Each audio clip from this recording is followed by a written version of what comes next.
Hello and welcome back to Political Arena. Today I will be serving you an exclusive development.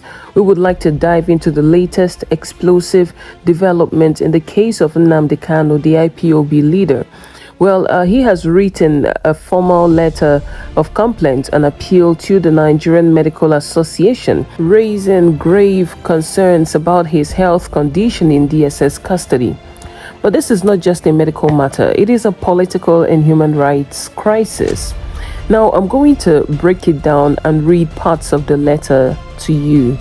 In the letter dated September 29th and made available to, a few persons, Nnamdi Kanu paints a disturbing picture of what he calls medical mismanagement and falsification of records by DSS-appointed doctors. He accuses the DSS of manipulating his test results, intimidating independent doctors who tried to treat him, and withholding critical medical reports that the Federal High Court had ordered to be released within 4 days. He also recounts his ordeal, or rather recounted his ordeal in that particular letter, how he was caught in Kenya, how he was blindfolded, how he was brought back to Nigeria, and how he was in chains for days. All of this and more are what I will be sharing with you on my channel today. If you're coming for the first time, or if you're visiting my channel for the first time, please do well to like, subscribe, and share, as I will always serve you an exclusive development. Now, let's begin with the body of the letter. This letter was written to the president of the Nigerian Medical Association, NMA, from Mazi Nnamdi Kanu, who is in DSS detention facility in Abuja, Nigeria. This letter is dated September 29th, 2025, and the subject matter is grave concerns regarding my medical treatment and health management in DSS custody. Request for urgent intervention, protection of independent practitioners, and immediate release from NMA medical assessment report. Now, if you have been following up with Kanu's case, you would have known that the court gave NMA 8 to 10 days to set up a committee that will conduct a medical investigation on Nnamdi Kanu, so that the court will ascertain whether he can stand trial or he should go for treatments first before his trial will commence. But then a few days ago, or a day or two prior to Kanu's last court outing, his lawyers raised concerns about certain things happening in the DSS custody, how he's not given adequate attention, how the doctor that attended to him and wrote an independent and correct report was summoned, so quite a number of things. But as we anticipate the panel that the NMA will set up, Nnamdi Kanu has deemed it fit to write to the Nigerian Medical Association, and we would like to take a look at the body of the letter today. According to Nnamdi Kanu, he made mention of the fact that he is detained in the custody of the Department of State Services in Abuja, and he is writing with a deep sense of urgency and gravity to place before the Nigerian Medical Association the true and detailed account of his ordeal, which is his health, already weakened by violent abduction in Kenya, and has been compromised further by inconsistent and falsified and sometimes outright negligent medical practices within Nigeria. And so he says the letter is intended not only to bring his condition to the formal attention of the NMA, but also to invoke the ethical responsibilities of the medical profession under both Nigerian law and international human rights standard, right? And he says they should investigate and address the manipulation of his medical records in DSS custody, protect independent practitioners, particularly Emeritus Professor Martin Aghaji, whose intervention has been life-saving. And if you remember, in my previous video that I shared, Professor Martin Aghaji was mentioned by Kanu's lawyers. And Kanu also says, ensure the immediate release of the NMA medical team's report of 22nd September 2025, which the Federal High Court has directed must be filed within 4 days, recognize and respond to the grave risks posed by untreated conditions, especially tetanus-induced sleep deprivation, which continues to endanger his life. Kanu goes on ahead in this letter to detail what happened to him the day he was arrested in Kenya. In the second page of the letter, he says, "On arriving at Jomo Kenyatta International Airport in Nairobi, I was violently abducted by masked operatives, manhandled and dragged into captivity for 8 days. I was chained by the legs to a wall in a pitch-dark, windowless room during this period." And Kanu says on the very first day, his head was slammed against the edge of a car door, resulting in an open wound that bled onto his clothing. And he says the pain was sharp, his vision blurred, and dizziness set in almost immediately. And for like 5 days, he was denied even the basic essentials of life like food, water, and none of his long prescribed medications were given to him. And on the 5th day, when his body began to fail, a doctor was summoned. His blood pressure was found to be high, dangerously high, and he was given a 40 mg dose of amlodipine along with a strange red wine-colored liquid. And he goes on and on to detail his ordeal. Of course, the letter is right there on your screen or your phone, so you can read at your own pace.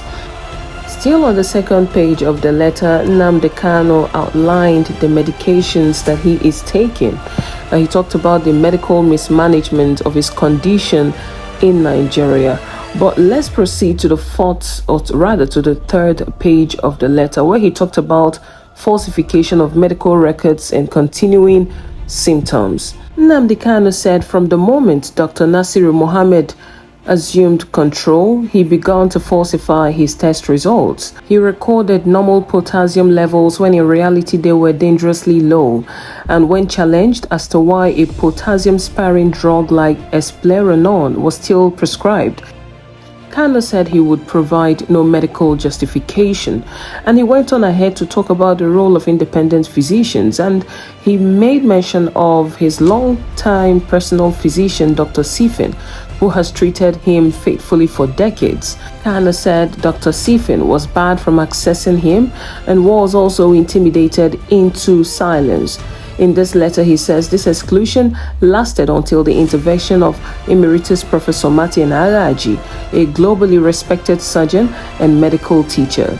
Kanu says it was his timely intervention that saved me from imminent collapse, saying Professor Martin Aghaji documented broader systemic health problems, including liver, pancreas, kidney, bladder, prostate, and white matter disease, and most critically tetanus, the constant internal chirping sound in Kanu's ears that often makes sleep impossible and still persists and making his life unbearable. Kanu, in the 4th page of this letter, talks about what happened on Tuesday, the 22nd of September 2025.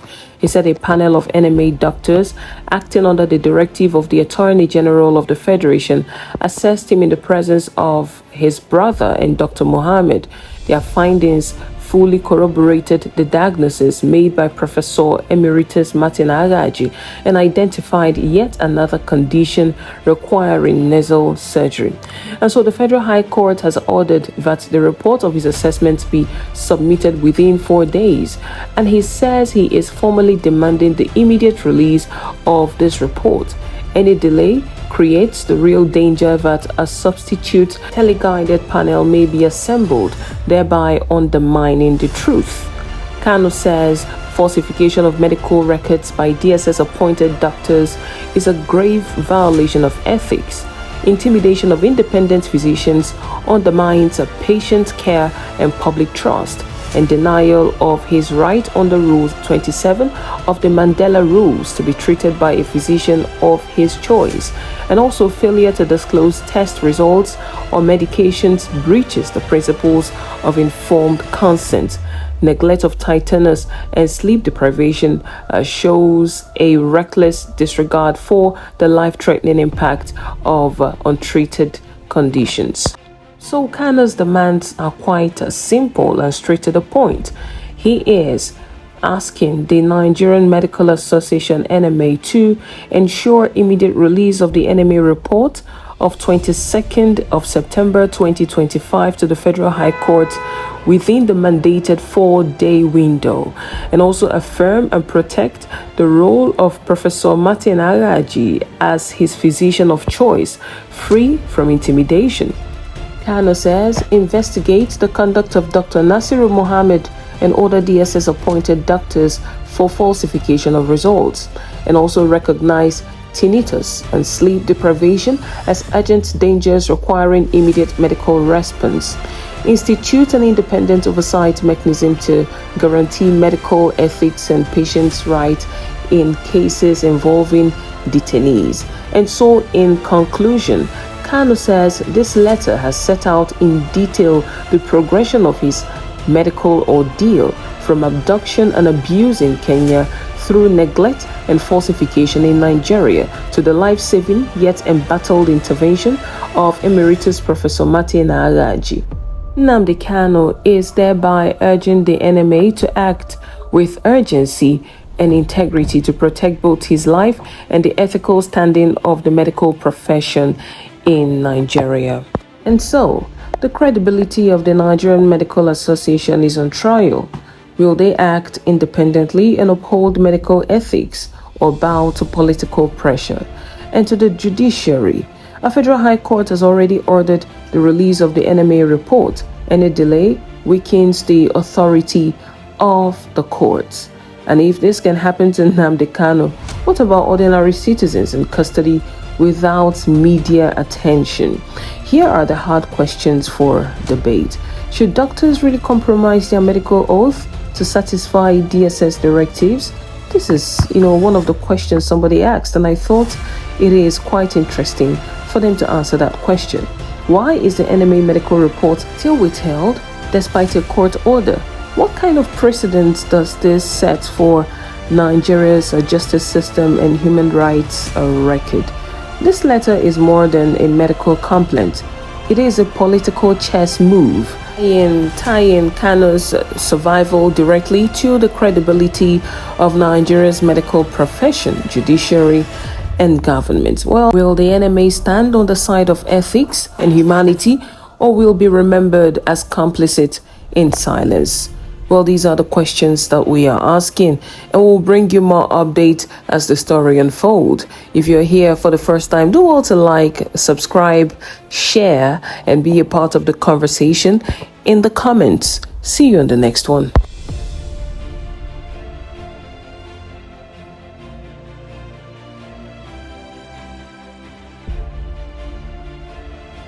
Very much. Today is the 24th of September 2025. Myself and my colleagues were just coming out from DSS facility somewhere along the Lube Express Highway, where we went to visit our client Mazi Nnamdi Kanu to find out the status of his health, only to discover that yesterday, the 23rd of September 2025, the Nigerian Medical Council brought in seasoned medical practitioners from various zones of the institute to conduct and review the examination done by Professor Aghaji on our client Mazi Nnamdi Kanu. It became necessary because of the controversy raised by one officer of the DSS called Dr. Nasiru Mohammed, who wanted to debunk all the tests and all the findings of Professor Aghaji. Aghaji had found that Mazi Nnamdi Kanu has issues with his kidney, with his pancreas, with his prostate, with his heart, the depletion of potassium in his bloodstream. And he deposed to those facts in an affidavit before a court of law. Unfortunately, one Mr. or Dr. Nasiru Mohammed, who was not, or who has never on his own inspected or investigated Mazi Nnamdi Kanu, decided to depose to an affidavit contradicting the whole findings. thank God the Attorney General of the Federation, Fagbemi SAN, wanting to do justice, we believe, now requested the medical council to give him an independent body to review or to reinvestigate Mazi Nnamdi Kanu's status. As we are here today, the 25th, we want to tell you that the 24th of September 2025, we want to inform the world that this team of doctors confirmed the findings of Professor Aghaji and also discovered more.